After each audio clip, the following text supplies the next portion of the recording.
This week, Samsung came out with a shiny new toy, and Apple users might be feeling some jealousy. The Galaxy Ring is here, and you might be wondering, when is Apple coming out with a smart ring? Well, I don't think Apple will make one. I'm not being negative. This is a reality check, and before you come at me, yes, Apple has filed several patents for what looks like smart ring technology. Apple researches all sorts of things, but patents are not real products. I like the idea of smart rings. Yes, I even wear one, but I realize that smart rings are a problematic product for Apple, at least with how the technology stands today. Because to me, it represents this movement that goes against Apple's current product goals. So let's get into it. Here are the reasons why Apple won't be making a smart ring, at least not anytime soon. I'm Bridget Carey, and this is One More Thing. Samsung made headlines this week with the launch of the Galaxy Ring. The starting cost is a whopping $400. I can get the latest Apple Watch now for $300 on sale, and it can do way more than any ring. Even Samsung's brand new Galaxy Watch 7 is cheaper, and it does a lot more. But if you get past the eye-watering price tag, the Galaxy Ring does boast more tricks than other smart rings. It tracks several metrics for sleep quality. It helps track your menstrual cycle with temperature monitoring. It can send a notification to your phone if you have an unusually high or low heart rate, and it has auto workout detection, so it can tell if you're walking or running, and double pinching lets you dismiss an alarm on your phone or take a photo. Yeah, it sounds like all the things you can do with a modern smartwatch, right? But compared to a watch, the Ring sensors are just a little less good. You're not getting the higher level data that you get with a watch that has an ECG or a watch that can check for AFib. The Ring knows if you're active, but it doesn't have a GPS. A Ring can tell you how long you sleep, but Samsung's latest watch can monitor for signs of sleep apnea. You get the point.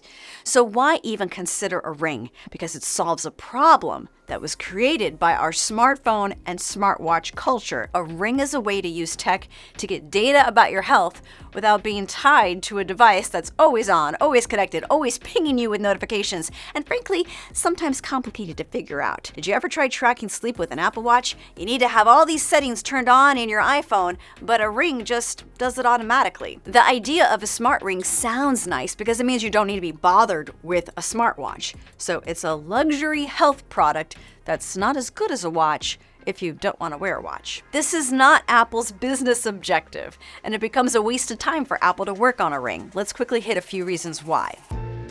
For starters, look at the Oura Ring. It's probably the most popular smart ring model today, and it was unique for a while because it would take all your data and give you a few different health scores.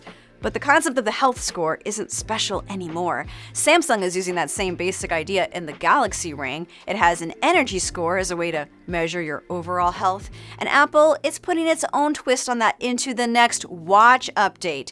The Vitals app is a way to measure your overall health metrics day by day. It also is going to measure intensity and duration of workouts with training load scores. And all of that is done with data from Apple Watch sensors that can get more robust data than we can pull from a ring. Which brings me to the next point. Apple markets its products as a way to help you live a healthier life. But more than that, the Apple Watch is promoted as something that can save your life. It's because of all that detailed data from the sensors. A ring won't be able to make the same claim. Reports from Bloomberg say Apple wants to lead the industry with figuring out how to use the watch to track glucose and blood pressure through your wrist, things that are incredibly difficult to do accurately in this small block. Now, Apple can make a bigger difference in healthcare if it can come up with these new sensors in a watch before it starts trying to cram subpar sensors for a ring finger. Now, there's an argument to be made that data from a ring can also supplement data from a watch. Like, more data means better data, but then that's just Apple admitting that its watch alone isn't good enough. That's not the message Apple wants to send. With Apple, you also have to think beyond the hardware. Services are a growing part of Apple's business, and if you ever used Apple Fitness Plus, that's the subscription workout program, then you know how big of a role the watch plays in what makes Fitness Plus special. You start a workout on your screen, and right next to the trainer, it displays your real-time health metrics taken by the watch. I don't have to click anything on the watch, it just all coordinates and syncs automatically. Apple needs the power of the watch Watch to sell you on what makes Fitness Plus so unique. It's the kind of thing that gets customers hooked and staying subscribed, and it keeps you wanting a watch instead of giving it all up for a lesser ring. We see talk of how a smart ring can be turned into a controller. It's a concept featured in Apple's patents. Maybe you would twist your ring certain ways or tap on it to control devices or control music, but a bigger mission for Apple right now is getting Apple Intelligence and the AI Smart Siri to successfully launch. The idea of an Apple AI means that you should be able to control more things with very simple commands to Siri.